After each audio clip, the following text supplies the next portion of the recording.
കുറച്ച് നുറുക്ക് ഗോതമ്പ് വെള്ളം ഒഴിച്ച് വേവിച്ചിട്ടുണ്ട്. ലേശം ഉപ്പിട്ട് കൊടുത്തിട്ടുണ്ട്. ഉണ്ടാ നുറുക്ക് ഗോതമ്പാണ്. അപ്പം ഇതിലേക്ക് നമുക്ക് കുറച്ച് ചക്ക, ഏലക്ക, പിന്നെ കുറച്ച് ഈത്തപ്പഴത്തിൻ്റെ പകുതി ഇങ്ങനെ കട്ടാക്കിയിട്ട് ഇട്ടിട്ടുണ്ട്.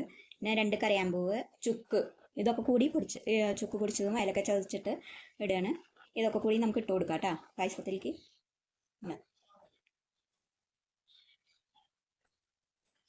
ഇത് കിടന്ന് വേവട്ടെ. ചെറിയ തീയിലിട്ടിട്ടാണ് വേവിക്കണത്. വേവിച്ചാൽ മതി. ഗോതമ്പ് വെന്തുണ്ട്. അപ്പോൾ ഇതൊക്കെ കൂടി നമുക്ക് ഇട്ടിട്ട് ചെറിയ തീയിൽ കിടന്ന് വേവട്ടെ കേട്ടോ. അപ്പോഴേക്കും നമുക്ക് ശർക്കര ഒരുക്കിയിട്ട് ഉണ്ട്. അപ്പം നമുക്ക് പാൽ ഒഴിച്ച് കൊടുക്കാം. ഞാൻ 1/2 ലിറ്ററാണ് എടുക്കുന്നത്.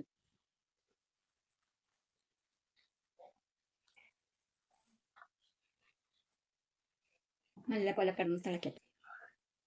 പാലിൽ കിടന്നൊന്ന് കുറച്ച് വേവട്ടെ. അപ്പോഴേക്കും ശർക്കരയൊക്കെ ഒരുക്കി നമുക്ക് ഒഴിച്ചു കൊടുക്കാം.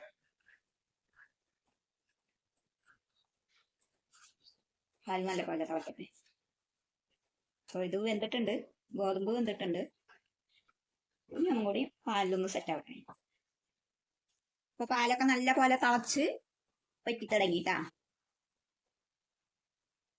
ഇനി നമുക്കിതിലേക്ക് ശർക്കര ഒഴിച്ചു കൊടുക്കാം. ശർക്കര ഉരുക്കി അരിച്ച് വെച്ചിട്ടുണ്ട് തന്നെ. നിങ്ങൾക്ക് എത്ര മധുരം ആവശ്യം അതേപോലെ അനുസരിച്ചിട്ട് കൊടുക്കുക. നിങ്ങൾക്ക് ശർക്കര അല്ലെങ്കിൽ പഞ്ചസാരയോ ചേർക്കാം. ഞാൻ അധികവും ശർക്കര ഉപയോഗിക്കുള്ളൂ എല്ലാത്തിനും. അതുകൊണ്ടാണ്.